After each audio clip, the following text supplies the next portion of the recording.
udah sampaikan ya di pertemuan pertama bahwa tadi secara filsafat ilmu, bahwa kan secara filsafat itu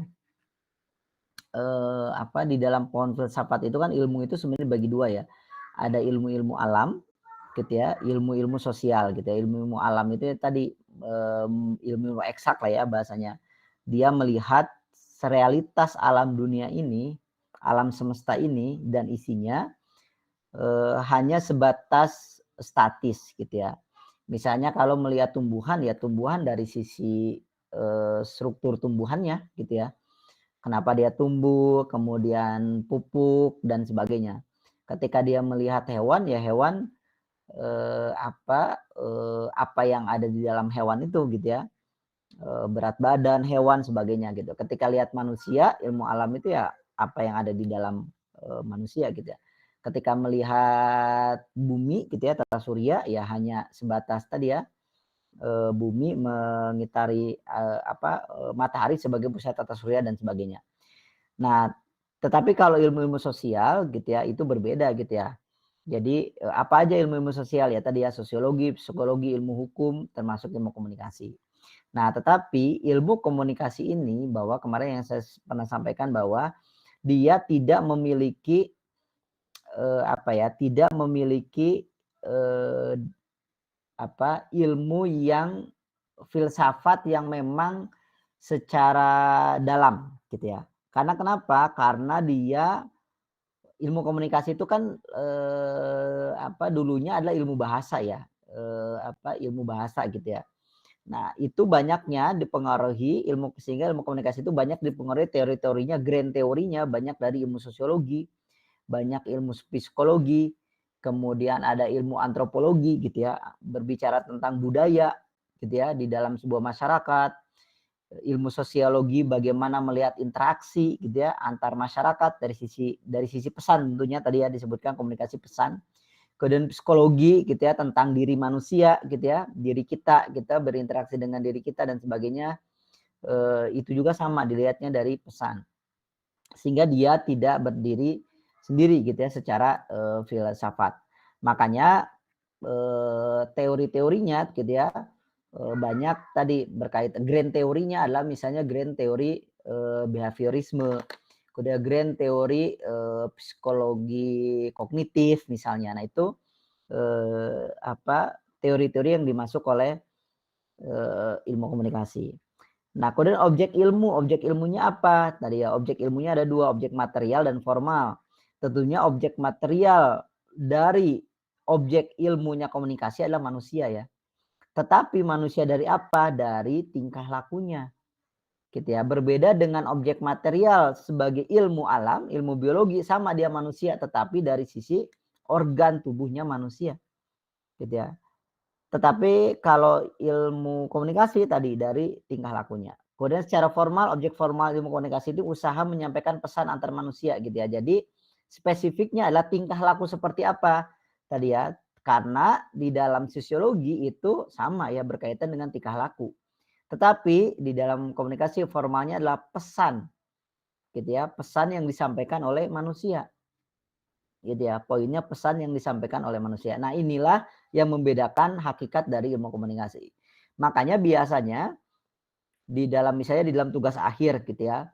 Di dalam tugas akhir, makanya nanti misalnya di dalam teman-teman gitu ya tugas akhirnya ya nanti kalau misalnya harus ada, kalaupun memang yang sudah beres kan kemarin tugas akhirnya Pak saya sudah beres. Boleh gitu ya, tapi nanti nggak ada tema komunikasi atau penyiaran Islamnya, teman-teman harus ambil nih kira-kira angle mana yang harus diambil gitu ya, dimasukkan misalnya dari sisi pesannya gitu ya, pesan dakwahnya gitu ya, kalau misalnya teman-teman berbicara tentang pesan dakwah. Nah mungkin hari Rabu nanti saya akan sampaikan ya berkaitan dengan teori-teori komunikasi dan aplikasinya ke dalam sebuah penelitian teman-teman. Atau nanti boleh di-share boleh ya, mungkin dibantu ketua kelasnya kalau ada Google Drive-nya. Ininya teman-teman skripsi ya, tugas akhirnya teman-teman boleh di-share aja, dimasukin ke Google Drive, nanti linknya ke saya. Jadi mudah-mudahan nanti mana nih teori yang cocok untuk teori teman-teman ya nanti di mata kuliah teori komunikasi. Nah ini hakikat dari sebuah ilmu komunikasi gitu ya. Jadi hakikat dari sebuah ilmu komunikasi itu, komunikasi bukan hanya sebatas sebuah disiplin ilmu itu ini gitu ya, tetapi dia adalah sebagai skill gitu ya. Nanti teman-teman belajar fotografi, videografi, belajar misalnya PR gitu ya, itu kan skill ya gitu ya. Desain komunikasi visual gitu ya. Jadi sengaja memang di semester 1 ini nggak banyak mata kuliah yang banyak skillnya, kita pindahin ke semester 2 ya, karena biar offline, karena kan semester 1 full offline, full online, semester 2 kita full offline gitu ya. Semester 2 kita full offline, tempatnya di Cinta Quran ya, nanti tempatnya di Cinta Quran kita full offline, maksudnya nanti banyak skill. Nah ini ya hakikat sebuah ilmu komunikasi. Nah apa sih bedanya, kira-kira hewan bisa berkomunikasi nggak di dalam arti kita tadi? Bahasa mereka bisa ya dengan bahasa mereka. Bahkan di dalam artikel itu disebutkan penelitian doktoral dosen IPB gitu ya, dia meneliti bahasa hewan ya, bahasa binatang.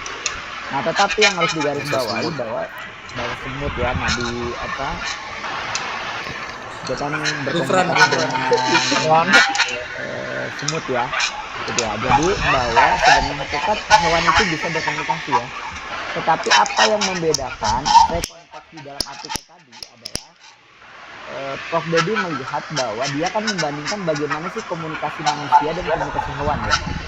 Jadi beliau melihat bahwa komunikasi manusia itu tidak sesimpel apa yang dipikirkan gitu ya.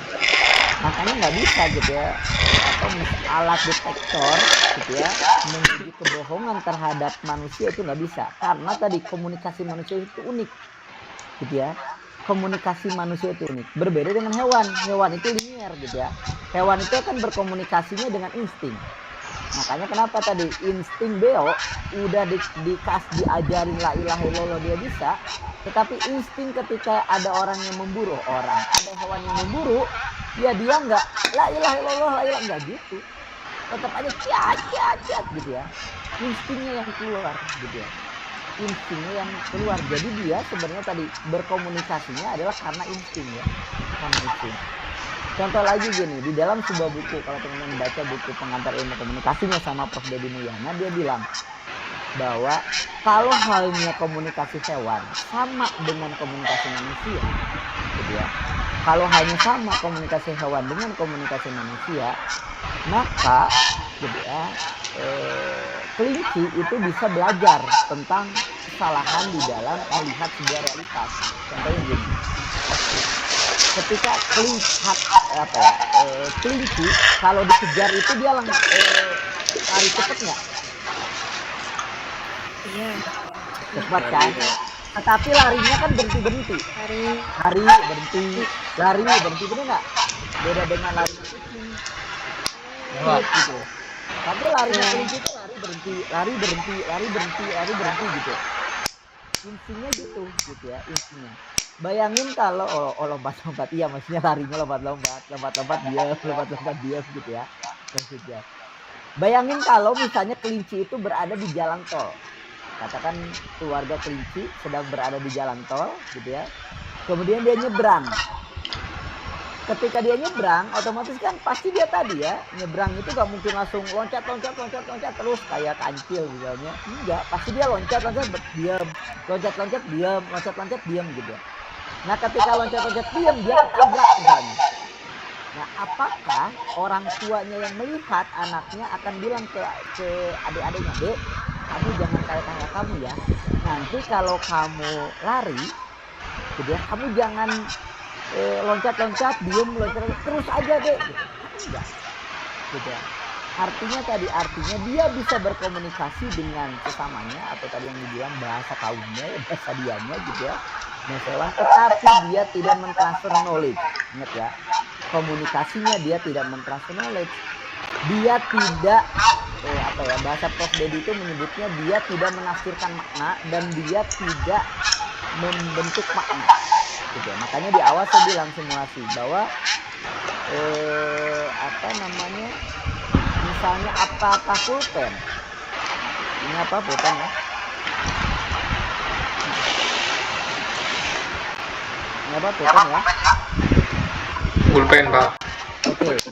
Kalau misalnya di Inggris ini nyebutnya pulpen nggak? Bukan. Bukan. Gitu ya. Kalau di Arab nyebutnya pulpen nggak? Bukan. Bukan. Artinya bahwa bahasa itu adalah hasil konstruksi manusia, gitu ya. Hasil buatan manusia yang itu disepakati. Gitu ya. Masuk ke Sunda jadi pulpen, gitu ya. Masuk ke Jawa jadi apa? Pulpen. Potlot, Pak. Jadi benar. Pulpen. Ya, Padang jadi apa? Misalnya masuk ke orang Kalimantan jadi apa gitu. Padahal objeknya sama. Gitu ya. Objeknya sama gitu ya misalnya. Gitu ya. Misalnya nasi aja berbeda ya. Misalnya nasi di Jawa berbeda dengan nasi di di Sunda gitu ya. Kata sangu gitu ya. Sangu, tahu sangu di sini ada orang Sunda? Mohon Pak.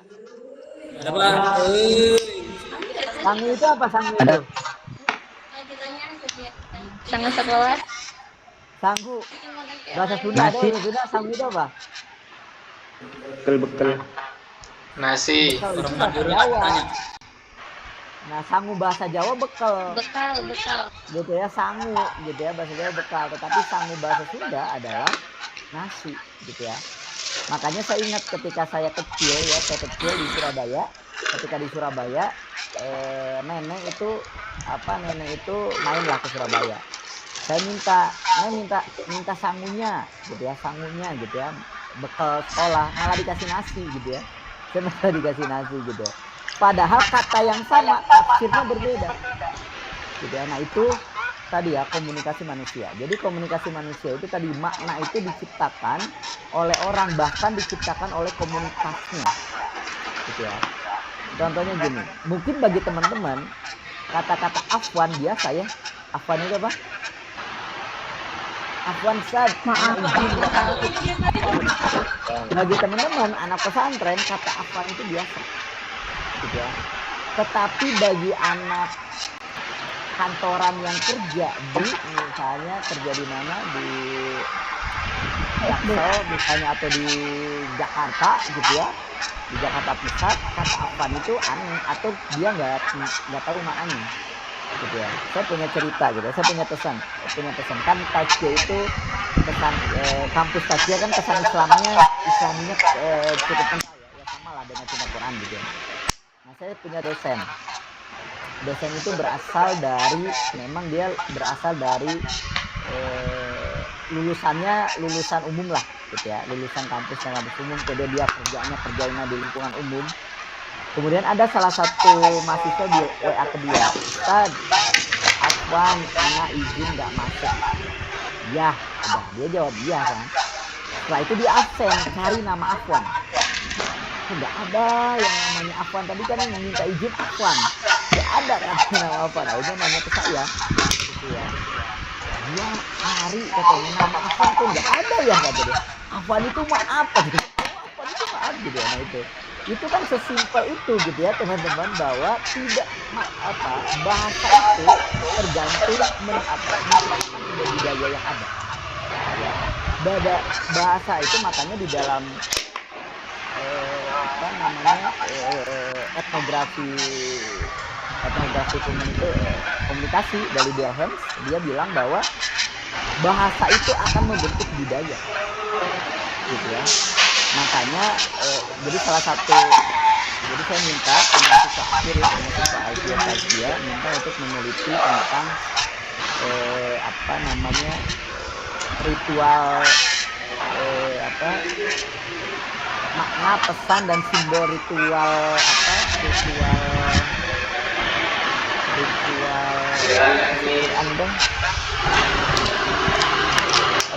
Khatmul Quran gitu ya, ritual Khatmul Quran di pesantren. Nah, itu kan ada simbol makna tersendiri gitu ya. gitu. Atau bahkan budaya komunikasi pesantren NU dengan pesantren Muhammadiyah dengan pesantren Persis beda. Ini siapa yang di pesantren apa namanya NU? Ada alumni NU, pesantren NU? Saya. Ya. Saya, Pak. Kalau teman-teman lihat bahwa budaya komunikasi pesantren di NU itu sangat apa ya? Misalnya ke kiai itu sangat apa sebenarnya? Hormat banget, bukan hormat banget apa ya? Ya bukan artinya Takzim. sangat tajim, sangat tajim banget gitu ya. Itu sangat tajimnya itu bagian dari budaya komunikasi. Coba bandingin dengan pesantren Muhammadiyah. Ada pesantren Persis. Tidak setajim budaya komunikasi di pesantren NU. Nah karena ada simbol, ada bahasa sehingga membentuk sebuah budaya yang ada. Kalau misalnya teman-teman gini, misalnya ada di keluarganya, misalnya ada anak menyebut Abi ini, bayangan teman-teman apa keluarga itu? Lengkap. Kami. Lengkap ya. Islami kan? Lengkap ya, lengkap. Abi ini misalnya, Islami gitu ya. Karena melihatnya dari apa? Hanya melihat dari bahasa aja, tapi kan belum tentu ya misalnya. Tapi kan kenapa dia misalnya menyuruh anaknya menyebut dia Umi Abi? Misalnya karena ada apa ya? Kalau saya menyebutnya adalah karena adanya stimulan dari diri seseorang yang berada di lingkungan itu. Sehingga ini Abi. Berbeda dengan nyokap bokap. Pasti tafsirnya berbeda lagi gitu ya. Ini ya nyokap kok ini kayaknya anak apa keluarga perkotaan misalnya nyokap bokap gitu ya. Nah, itu tafsir dari bahasa. Itulah yang membedakan tadi ya bahasa komunikasi hewan dengan bahasa komunikasi ya, hewan lebih mampu mendeteksi fenomena alam, dia memiliki tentang refleks. Hewan tidak dapat menafsirkan perilaku hewan lain karena mereka tidak memiliki dan tidak berbagi isyarat simbol, beda dengan manusia. Manusia bukan satu-satunya makhluk yang mampu bekerja sama untuk membuat tujuan bersama, namun manusia adalah satunya makhluk yang berbudaya. Contoh semut dan rayap. Jadi kalau hanya bekerja sama saja, rayap juga bekerja sama, semut juga bekerja sama. Tetapi bahwa manusia itu makhluk yang berbudaya, yang dia membentuk budaya. Ini teman-teman akan dapat mata kuliah sosiologi komunikasi ya. Bagaimana budaya itu terbentuk di dalam masyarakat. Salah satunya adalah melalui komunikasi, melalui kontak sosial, gitu ya, melalui interaksi sosial, gitu ya. Kontak dan interaksi sosial tentunya melalui gitu ya, sehingga membentuk sebuah budaya. Dan teknik komunikasi merupakan warisan genetik dari insting, dia memang warisan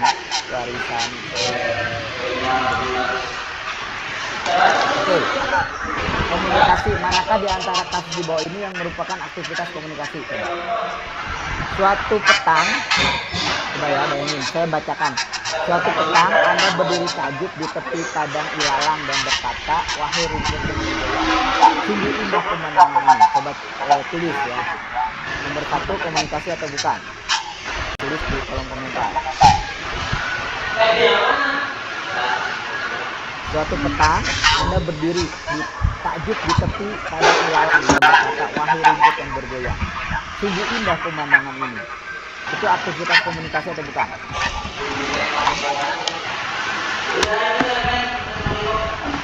Bukan. Saya Rizi bukan.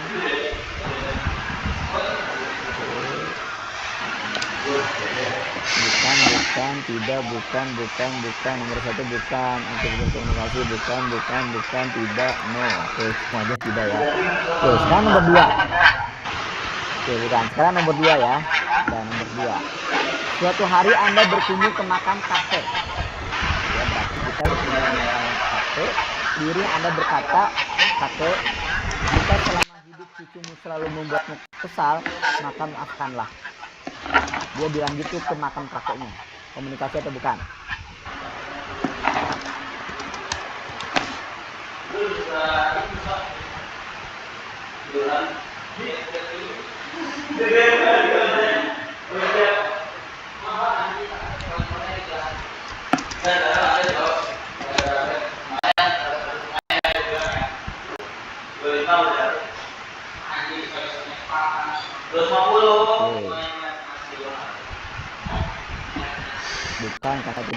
Komunikasi, oke, bukan. Nomor 3, suatu malam Anda berdoa, ya Allah, maafkanlah kesalahan ibu dan bapakku. Komunikasi atau bukan? Komunikasi, ya. Komunikasi,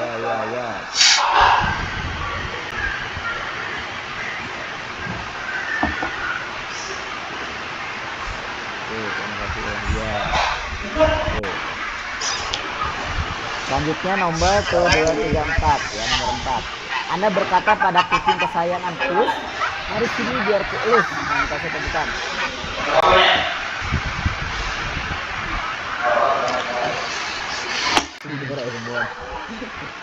Oke, bukan. Nah, ini kira-kira komunikasi atau bukan? Enggak. Bisa jadi itu iya atau gimana? Bisa jadi. Faiz.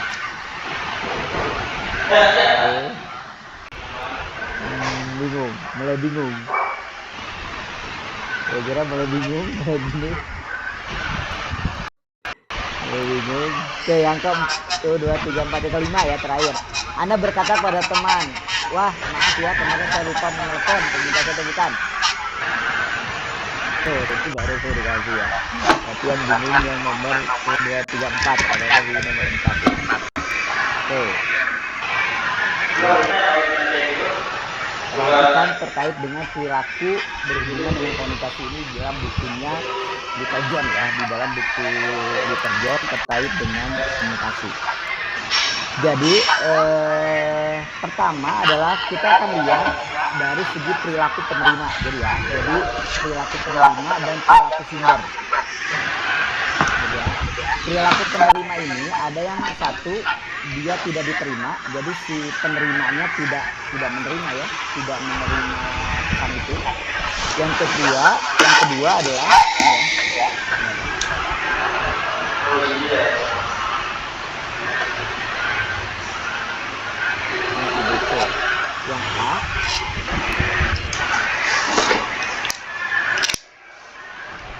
yang A, ya itu tidak diterima. Yang B, dia diterima secara insidental. Tahu insidental? Jadi diterima secara insidental itu diterima dengan sekilas lah, gitu ya, sekilas. Gitu. Yang ketiga tentunya yang C adalah diperhatikan. Nah, perilakunya ada dua ya, perilaku tidak disengaja dan perilaku disengaja.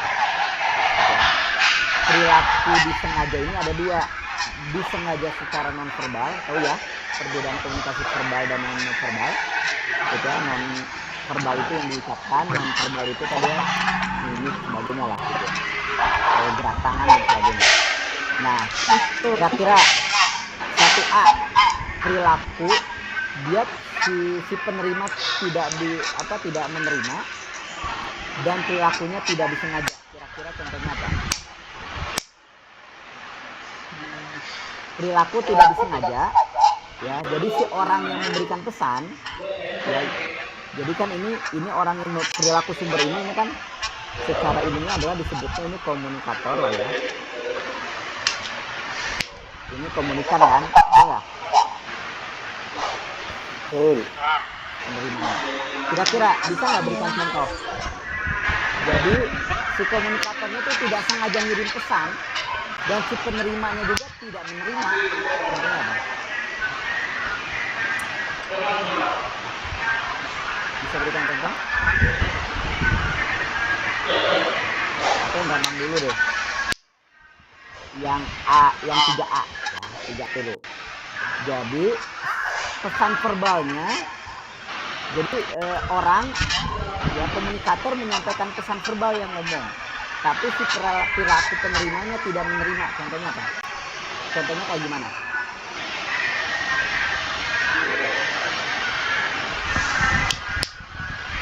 Tidak diterima oleh si komunikannya, tapi komunikator ngomong.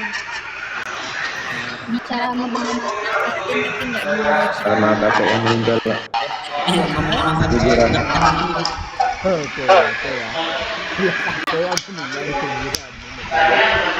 Dia ngomong kayak belah. Dia ngomong tapi tidak diterima oleh si kakak. Kalau yang namanya pesan non verbal tidak dipersepsi, jadi non verbal tapi tidak diterima.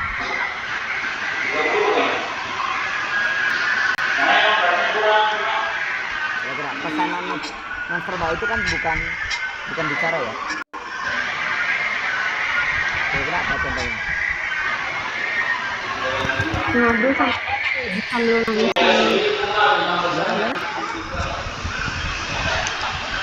Halo? Nangis di kursi mungkin.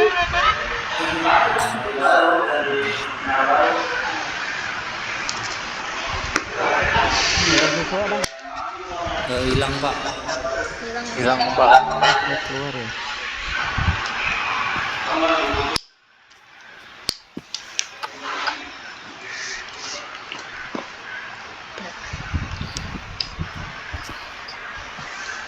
Ini panjang ya.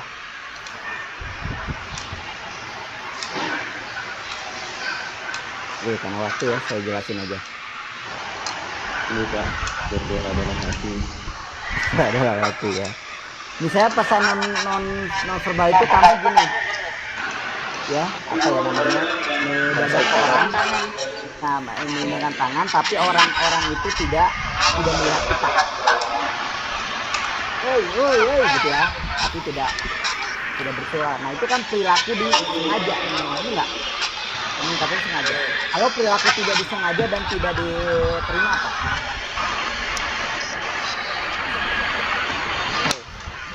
Ketika teman-teman di halte nguap, kira-kira nguap disengaja nggak? Sebelumnya Bisa ditahan. Nggak mau juga sebelah hari juga gitu ya. Jadi bodo amat gitu ya. Nah itu contoh 1A, 2A, 3A. Sekarang secara instrumental gitu ya.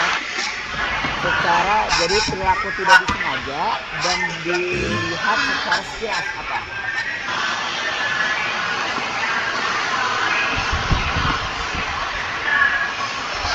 Jadi ya orang nguap di halte, gitu ya, orang nguap di halte sebelah kita melihat sekilas, gitu, tapi dia tidak terlalu peduli, gitu ya.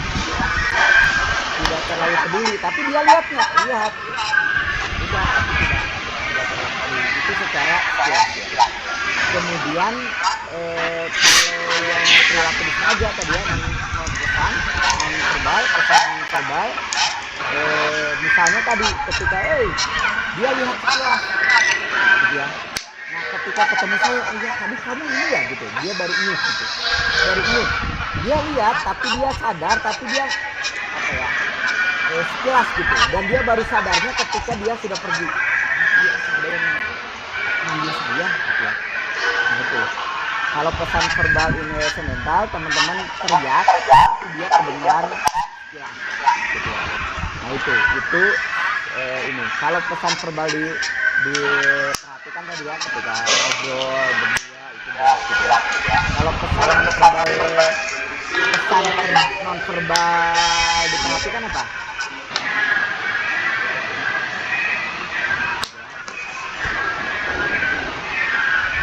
Misalnya Bahasa isyarat Pak. Isyarat misalnya perhatikan gitu ya, ketika saya nulis di papan gitu ya. Nah, itu kan pesan non verbal berarti ya. Nah perilaku tidak disengaja adalah tadi ketika teman-teman menguap di kelas, tadi kan di halte, kalau ini di kelas tuh, kalau di kelas kan saling kenal gitu ya. Nguap, orang yang nguapnya nggak sengaja tetapi dia ngantuk deh gitu. Nah itu ya. Nah itu perilaku yang berhubungan dengan komunikasi gitu ya, perilaku yang berhubungan dengan komunikasi menurut Little John. Nah teman-teman bisa tafsirkan aja ya, yang tadi ini kira-kira masuk ke mana? Kira-kira ini masuk ke mana? Nah, kemudian 3 kategori definisi komunikasi tadi ya. Tingkat observasi umum, khusus, proses yang menghubungkan satu bagian dengan bagian lainnya dalam kehidupan. Ini umum banget ya. Sedangkan komunikasi itu tadi alat untuk mengirimkan pesan, perintah dan seterusnya.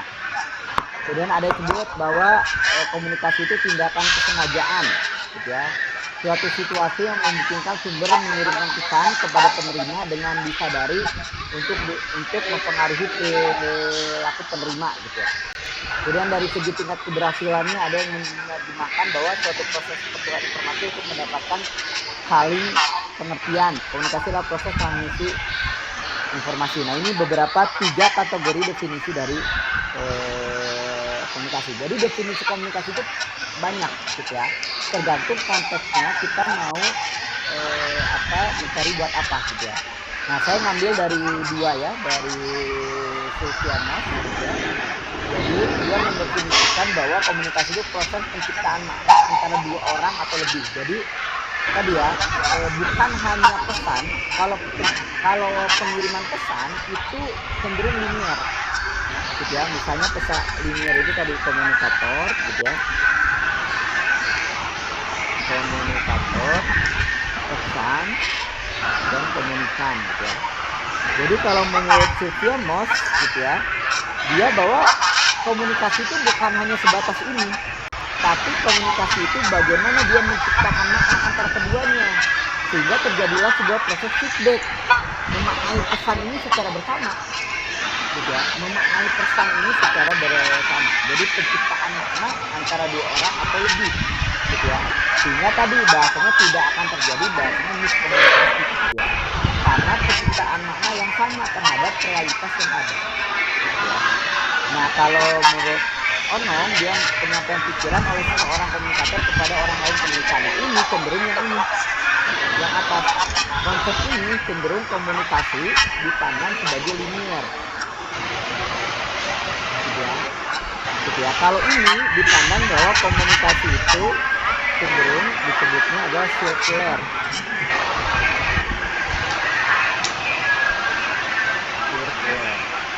Nah, memandang komunikasi disebutnya ini nanti teman-teman, ini paradigmanya adalah paradigma interpretif. Ini nyambung ya teman-teman di mata kuliah saya teori komunikasi. Ini paradigma memandang sebuah komunikasi adalah paradigma objektif. Tapi realitas yang dipandangnya sama tentang komunikasi, gitu ya, tetapi memiliki tafsir yang berbeda tentang apa itu komunikasi. Oke, selanjutnya cepat aja. Nah, ini ya, komunikasi. Jadi sehingga tadi terjadi debat gitu. Komunikasinya harus disengaja atau tidak, gitu ya. Komunikasi ini harus diterima atau enggak. Maka beberapa pakar komunikasi harus terbatas pada pesan yang disengaja. Berarti komunikasi harus terbatas pada pesan yang disengaja kalau menurut beberapa pakar, gitu ya, dan diterima. Komunikasi harus mencakup semua perilaku yang bermakna bagi penerima, apakah disengaja atau tidak. Jadi pesannya harus bermakna. Komunikasi harus mencakup pesan-pesan yang dikirimkan secara sengaja, namun derajat kesengajaan itu sulit ditentukan. Gitu ya. Jadi kalau menurut beberapa pakar ini, gitu ya, walaupun ini multitafsir tadi, yang disebut dengan komunikasi adalah tadi dia berada di ini. Gitu. Ya, dia berada di kelompok yang dia harus disengaja, baik itu verbal dan non-verbal, dan si penerima harus memperhatikan. Jadi nggak bisa kalau instrumental, gitu ya. Karena kalau betul dia melihat, gitu ya, tapi belum itu dia memperhatikan. Hanya bahasa kita melihat jelas, gitu ya. Maka yang disebut dengan komunikasi ini beberapa pakar dia ini.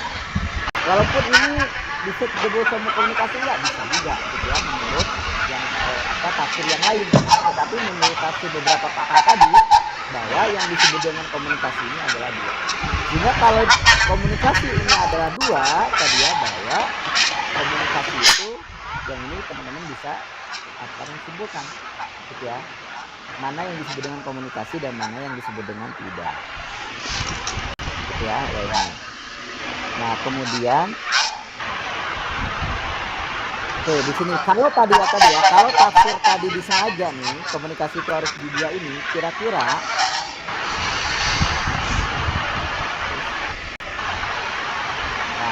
ini ketika Anda mengirim surat kepada seorang teman namun surat hilang dalam perjalanan, komunikasi atau bukan? Bukan. Bukan. Bukan. Anda menyampaikan pidato kepada sekelompok orang yang sengaja mendengar apa yang Anda katakan, komunikasi atau bukan? Yes. Ini adalah bukan termasuk komunikasi, ini adalah komunikasi. Nah, ini kalau menurut tadi ya pendapat beberapa. Nah, tadi ya komunikasikah ini Anda menguap komunikasi atau bukan? Bukan. Bukan ya. Anda mengedit komunikasi atau bukan? Bisa jadi. Mengedit sendiri maksudnya nggak ada orang yang menerimanya ya. Bukan. Anda bernyanyi sendiri di kamar mandi, komunikasi atau bukan? Bukan. Bukan. Anda berjilbab, komunikasi atau bukan? Apalagi. Bukan. Anda menulis dengan laptop, komunikasi atau bukan? Bukan. Bukan ya, karena nggak ada orang. Kecuali kan bisa aja ya. Anda berjilbab, kemudian jilbab itu ditampilkan. Kalau jilbab sendiri di rumah, ya bisa jadi bukan komunikasi. Tetapi kalau teman-teman berjilbab, ya di kelas, itu bisa jadi jilbab teman-teman komunikasi. Oh dia muslimah, oh dia perempuan, gitu. Kan dia menafsirkan makna ya. Teman-teman secara non jilbab kan non verbal ya, non verbal. Tetapi ketika berjilbabnya di rumah sendiri, misalnya ya udah itu bukan komunikasi. Tapi ketika teman yang berjilbab jalan keluar, orang melihat kita, gitu ya, secara sengaja dia akan menafsirkan, oh, gitu ya. Nah itu, jadi tergantung konteksnya ya nanti berjilbabnya dan sebagainya. Nah tadi ya komunikasi itu 3 konseptual komunikasi ini menurut Weinberg, gitu ya. Komunikasi sebagai tindakan satu arah, jadi linear ya, komunikator, pesan, komunikan. Komunikasi sebagai interaksi, dia ada feedback dari komunikatornya balik kepada feedback. Kemudian komunikasi sebagai transaksi. Transaksi ini komunikasi untuk mempengaruhi orang, gitu ya, persuasi, gitu ya. Nah misalnya teman-teman ketika berdakwah itu komunikasi sebagai transaksi. Jadi bagaimana pesan yang kita sampaikan harus ingin diterima oleh dia. Buktinya diterima apa? Dia berubah perilakunya, gitu ya. Nah itu jadi 3 konseptualisasi komunikasi. Ada satu arah itu ya tadi hanya pesan komunikator, pesan, komunikan, udah bodo amat lah mau berubah atau nggak. Bisa nggak teman-teman ketika berdakwah sebagai tindakan komunikasi satu orang? Bisa. Yang penting misalnya ketika teman-teman berdakwah menunjukkan kewajiban doang. Yang penting saya udah nyampein pesan, udah bodo amat lah dia mau berubah atau enggak. Itu komunikasi satu arah, gitu ya. Tetapi komunikasi transaksi bahwa teman-teman mempunyai tujuan, saya ingin merubah dia, gitu ya. Saya ingin mempengaruhi dia, gitu ya. Ini komunikasi sebagai transaksi, gitu ya. Nah ini beberapa unsur komunikasi, ada komunikator, ya, ada pesan, ada saluran itu channel ya, channel yang digunakan apa, gitu ya. Kalau misalnya lewat media sosial, gitu ya. Kalau langsung ya salurannya secara langsung. Kalau di masjid misalnya salurannya melalui khutbah, gitu ya. Kemudian komunikan ada efek, gitu ya. Efek ini terjadilah sebuah umpan balik, gitu ya. Nah ketika terjadi umpan balik ada yang disebut dengan gangguan ya. Gangguan ini yang disebut dengan noise ya. Jadi kadang-kadang pesan kita kan ada istilah dia mah masuk telinga kiri keluar telinga kanan, atau masuk telinga kanan keluar telinga kiri, gitu ya. Karena tadi ada gangguan. Misalnya gini, saya yakin teman-teman ketika kuliah saya nggak 100% masuk. Kadang-kadang ada yang ngelamun, iya ya, ini kok mata kuliah nggak beres gitu ya, udah mau jam 8 misalnya. Nah itu kan karena ada noise gangguan itu, gitu ya. Gangguan, lama banget sih, gitu ya, saya belum makan misalnya, saya belum apa, gitu ya. Nah itu noise gangguan.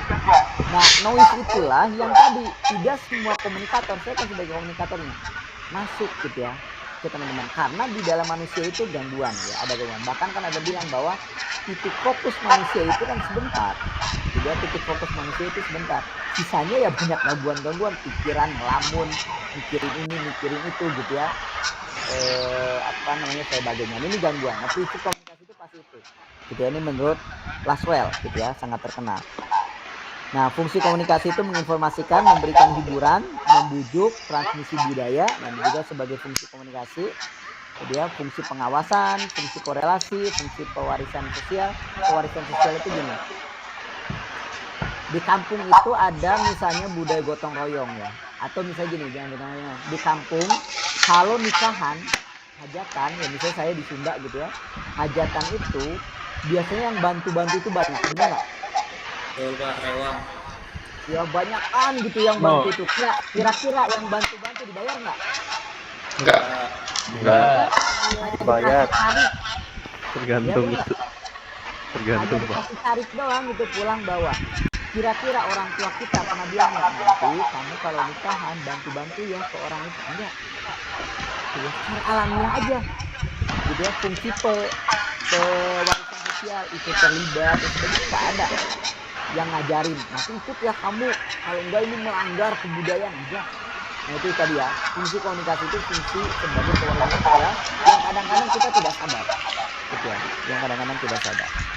Nah tadi ya, fungsi komunikasi, ekspresi, komunikasi, fungsi ritual ya, ritual itu fungsi tadi ya, ritual keagamaan gitu ya, itu kan bagian dari komunikasi ya, ritual-ritual keagamaan gitu ya. Kemudian haji misalnya, itu kan bagian dari komunikasi, ada simbol-simbol.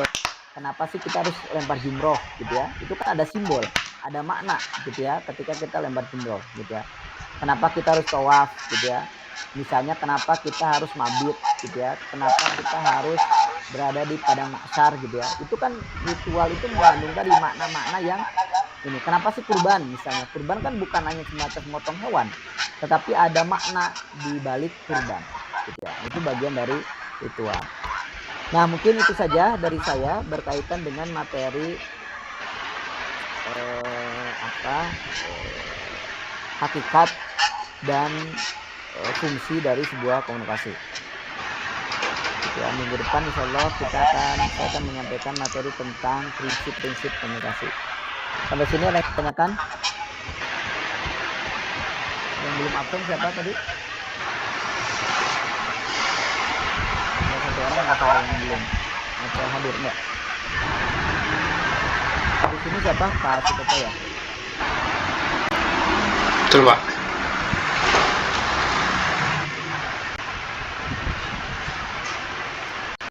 Tadi ada satu orang yang belum absen.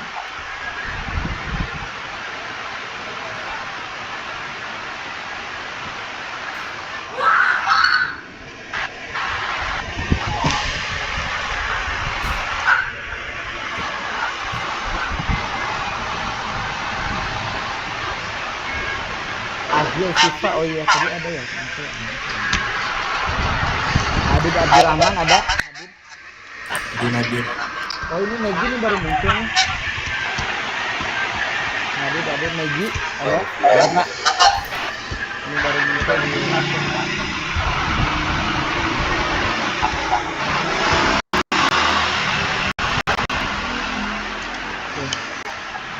Hadid ada ya, Hadid ya tadi ya?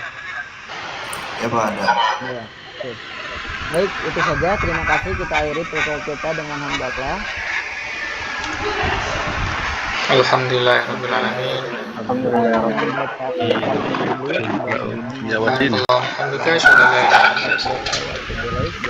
Wassalamualaikum warahmatullahi wabarakatuh. Waalaikumsalam warahmatullahi wabarakatuh. Wabarakatuh.